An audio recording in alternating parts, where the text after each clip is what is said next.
Frédéric Beigbeder n'a jamais eu peur de dire tout haut ce que beaucoup pensent tout bas. Actuellement en pleine promotion de son nouveau spectacle L'amour dure 1h15, l'auteur à la prose bien acérée a fait un triste constat sur ses finances et sur l'état de son portefeuille. La suite après la publicité interviewée par nos confrères de l'Aube, Frédéric Beigbeder a parlé de son nouveau spectacle L'amour dure 1h15 donné au théâtre Édouard Véy à Paris les 14,15 et 16 décembre 2023, puis en tournée dans toute la France. Toujours très cash, l'écrivain l'est aussi lorsqu'il s'agit de parler de ses finances.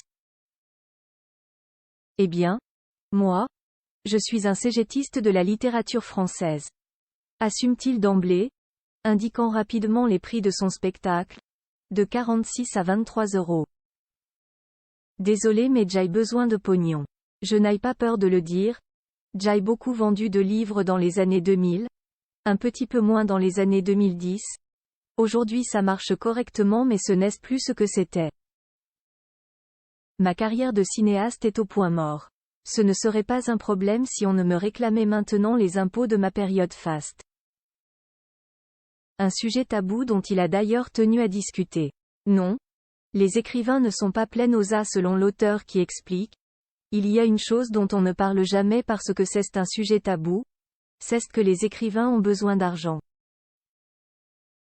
Après des années de lutte, on a obtenu d'être payé pour se rendre dans les salons du livre, les festivals, les colloques, des foires littéraires, pour dédicacer nos ouvrages et faire des conférences.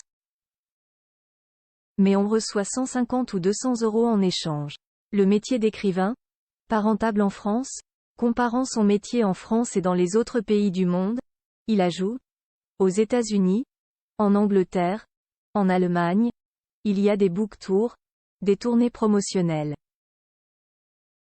Un écrivain comme David Sedaris donne de véritables stand-up. Le réalisateur John Waters a fait de même avec son dernier livre. Les gens savent que c'est un moyen pour les écrivains de subvenir à leurs besoins. En France, on considère encore normal de nous faire travailler à l'œil. Bien loin des écrivains traditionnels qu'on imagine volontiers en chaussons fourrés et toujours cloîtrés chez eux, Frédéric Beigbeder a toujours eu des goûts de luxe et un train de vie très intense.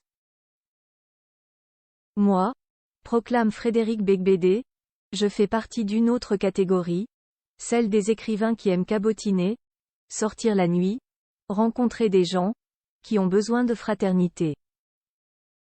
La misanthropie du romancier est un stéréotype qui date de Flaubert, a-t-il ainsi plaisanté face à nos confrères.